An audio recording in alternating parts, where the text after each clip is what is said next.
Hi everyone, it's Leanne with Lovely Scrappin'. I'm here with my very first I Am Roses design team project. Yay, I'm so excited. Oh my gosh, I tell you, I'm like beside myself. Being on this design team is just such a huge dream of mine, and so I was so ecstatic when I was offered a position. So here is my project, my first project, and this is also just a demo of the April Showers Brings May Flowers challenge that I Am Roses is hosting for the month of April. So I will post a link to the original I Am Roses the challenge video that will describe all of the information that you're going to need to enter, the rules, the deadlines, and all that good stuff. So I will tell you that the main thing of the challenge is that you need to create a handmade flower or more than one using I Am Roses. Whether it's flowers or petals, stamens, or leaves, you have to kind of get creative. And so that's what I will tell you, because I'll explain what I did with my handmade flowers. And again, all of the information that you're going to need will be in that video, so be sure to check it out, and also check out the I Am Roses challenge blog, and I'll have both links to that below, so be sure to check it out. So this is, this would be my very first layout that I've done of my husband and I for our wedding. And we have all these professional photos, and I haven't had time to really do any scrapbooking with them. I've been kind of focusing on my little girl scrapbook and some other projects, of course, and I've sort of put it off. So anyway, I decided that it would be perfect for me to do a project for my husband and I, and just to celebrate our wedding day. So this is, of course, a picture taken on our wedding day, and our wedding color theme, you may have heard me mention it before, was pink and brown and white or ivory. So my dress, you can't really, let me see if I have a photo. 1 second. I can't make it out in the picture because obviously it's black and white, but my husband's here's one. So my husband's tux is chocolate brown, and then I had a pink sash, and then I made my bouquet, my own bouquet, using a bunch of flowers that I put together, and wrapping ribbon and had that and stuff. So anyway, that was the main color theme. I have another picture. Color one. There's kind of the back of the dress. You can see the crisscross and the pink sash that I had all custom made for my dress. So anyway, I had to throw in a splash of pink, and my husband actually really likes pink, and he really pulls off the pink well, and the vest that the guys had was pink as well, and they pulled it off so good. They were good sports about wearing pink. It was great. Okay, anyway, so I've incorporated, of course, a lot of pink and browns and ivories into this project. I will bring it up a bit closer so you can kind of focus on some of the areas. And this I'll close, and I'll show you that in a second. So coming up, so first of all, I took some corrugated cardboard and, of course, stripped off around the edges the paper so it would show the little grooves here, and I pasted that on top of a 12 by 12 piece of medium weight chipboard, and I get that from Joann's in the bulk. And so that makes it nice and sturdy, because this actually, I altered this easel that used to just be raw wood, and I did the crackle technique. First I painted it with chocolate brown acrylic paint, and then I went over it with the crackle medium by Folk Art, and then I went over with antique white acrylic paint, and then of course it gives it that beautiful crackle. And then after that I went over top of that with some what is it called, tea dye and Victorian velvet distress ink, and then after that I rub and buffed it with some gold, antique gold rub and buff to give it this very gold kind of crackled antique look. And then of course I stamped our wedding, and then made this kind of little banner and added some pearls and just sort of made it kind of curl like that. And so this actually will sit on display like this, and it'll be on our mantle in our living room. So that's how I plan to display it. So, so I also use the Madison Avenue paper line for all of the paper that you see in here. And so anyway, yeah, I went over the cardboard with the same dark chocolate acrylic paint, and then I went crackle medium over top of that, and then the antique gold, which I just sort of rubbed with my finger so that you'd still see the dark underneath it. And then it did crack in some areas, which is kind of cool. I don't know if you can see the cracks. And then I sprayed it with some copper glimmer mist that I had, and then went over it with Rub and Buff. So the background, you guys can see, has all kinds of stuff happening, and in real life it's got this shimmer to it. It's just gorgeous. I really love how that turned out. And then the flowers, I will have the links and the names to all of the flowers on my blog, so be sure to check out my blog for the details for all of the flowers, I Am Rose's flowers used. I did a lot of painting and altering them. Like this one I used, most of the colors were from the Victorian Velvet and the tea dye Distress ink, and I did a lot of watercoloring, like with these cherry blossoms. And this is one of the flowers I made for the contest. So I took apart 2 large gardenias, and I used the bottom 2 layers for one, and then I took one of the other bottom layers of the other one to make it 3 layers thick. And then I used 2 puffy daisies that do I have one here? So I did like a watercolor technique on that with the tea dye and the Victorian Velvet Pink, and then sprayed it with some scintillating silver Lindy Stamp Gang to give it this gorgeous shimmer to it. So I took 2 layers of the puffy daisies, and then I just pretty much did that with both layers, and then I snipped off the bottom because it's quite dimensional. I snipped off the bottom, put hot glue on it, and held it so it would hold its shape, and then popped it into the center of the gardenia that I layered. So that's how I created this flower here. Again, these are some cherry blossoms I altered. This was just as it is, a rose that I got from I Am Roses, and then a large kind of a curly rose. I don't know the names offhand again, so be sure to check out my blog. I'll have all the details. And then this was a smaller gardenia. It's a 4-layer one, smaller one. And then this is another flower that I made. So I took 2 puffy daisies, one going this way, the other one going this way on top so that it curls upward, and the other one curls downward, kind of like a cherry blossom. And I layered those 2 puffy daisies here, so you can kind of see one curls up, the other curls down. Then I put one of those scrapbooking flowers, the kind of the curly flower, scrapbooking flower. It's sort of a tan and a brown kind of two-tone, and I took out the stamens and I added the little teeny tiny, it almost looks like a mini cherry blossom, but I think they're just called I think it's like a two-tone flower, that small mini flower I put into the center of that. And then the base, the bottom layer of the flower are skeleton leaves. It's hard to see, but there's skeleton leaves. I'll bring it close so you guys can see.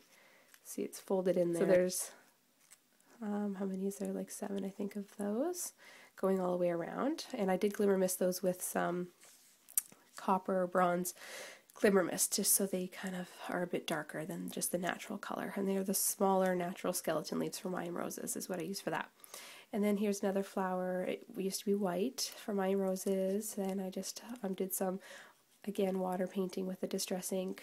Another rose like this one here, and then I love this one. This one is just huge, and it's dimensional. I love the shape of it, and it's a 2-tone ivory and a very light brown. And so I added that, some more cherry blossoms.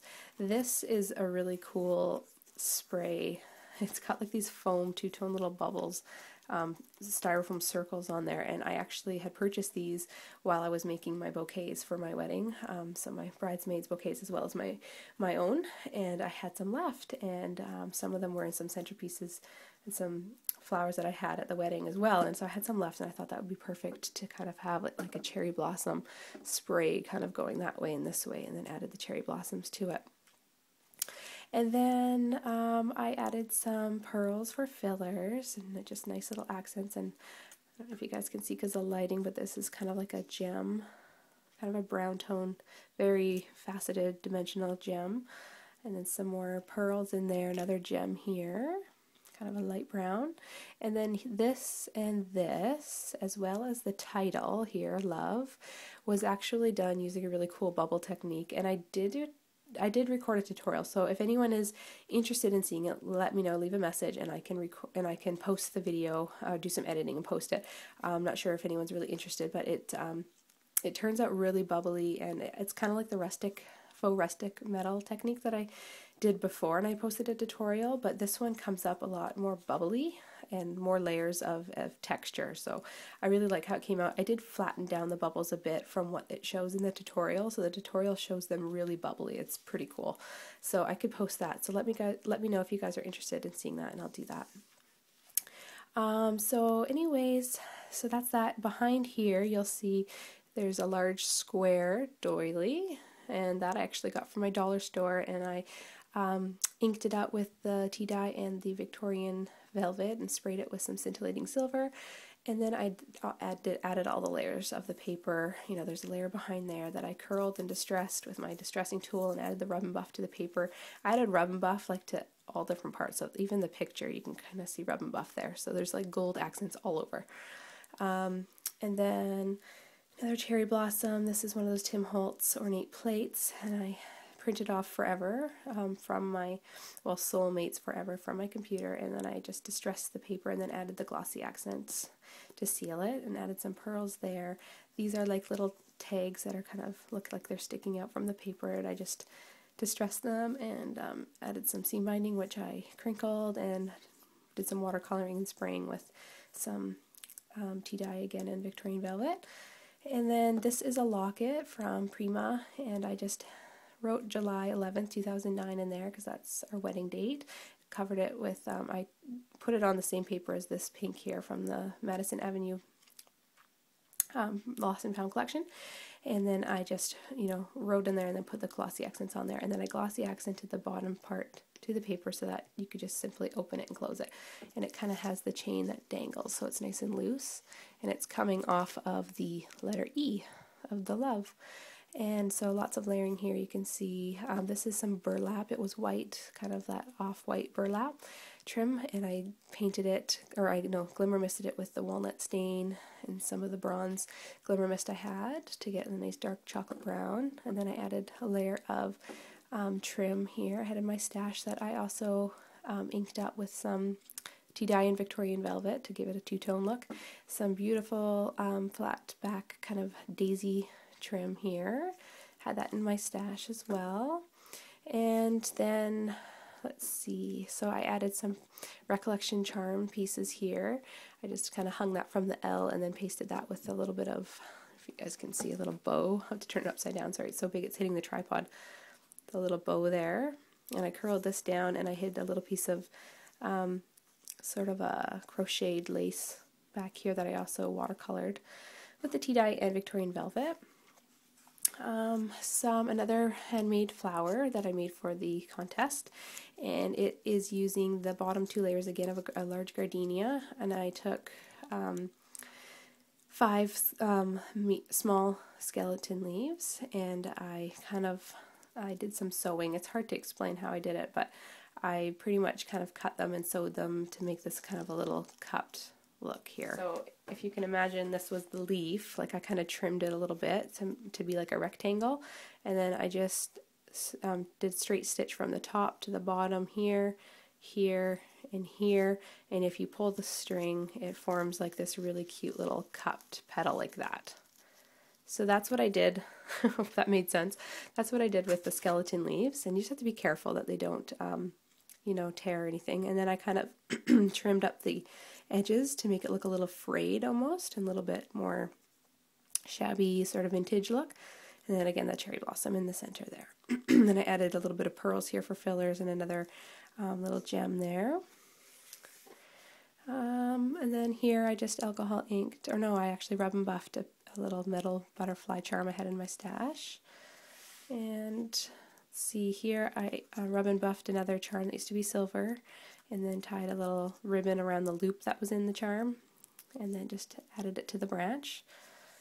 And let's see, that's another, this is actually the other half of this gardenia. So the large gardenia is 4 layers, 2 layers is a smaller one, and 2 layers is the big, large petals. So I took the top 2 layers of that gardenia and used it here, sprayed it with scintillating silver. A lot of these flowers are sprayed with scintillating silver from Lindy Stamp Cane. And that's another flower that I did some watercoloring with. And I think you guys, that's a lot to talk about. Lots happening on this. I think I covered it all. If I missed something or you're curious about how I did, achieved a particular technique, do let me know and I'll do my best to answer. And again, if you're interested in seeing a bubbled kind of technique, it's pretty straightforward. A lot of you may already know how to do it, but using the heat tool and acrylic paint to get a really bubbled effect, puffy sort of effect on chipboard accents such as the letters and the flourishes. So I do have some video footage of me creating one of the, pardon me, flourishes as I was creating this layout. So anyways, you guys, head on over to I Am Rose's Challenge blog and the YouTube channel, their store, check them out. Amazing, amazing flowers, of course, as most of you have probably already known and probably have made a purchase from them. But if you haven't, do check them out. They're amazing. And please participate in this challenge. It's so much fun. And again, the details will be on that initial video. Hope you guys like it. Please leave a comment. I'd love to hear what you think. I'm so excited for my first design team project. Yay! So lots more to come, guys, so stay tuned. Thanks everybody for watching, and thank you so much for all your sweet comments on my announcement video that I had. It really touched my heart to read all of those comments. You guys are so sweet, and there were a lot of comments, and I'm sorry I can't respond to everybody, but I just wanted to let you know just through video and hearing me say my sincere thank you, and I love you guys so much. Your support has just meant so much, and it's brought me to where I am on YouTube now because of all of you guys, so thank you so, so much. Okay, enough of my rambling. Take care, everyone. Happy scrapping. Bye!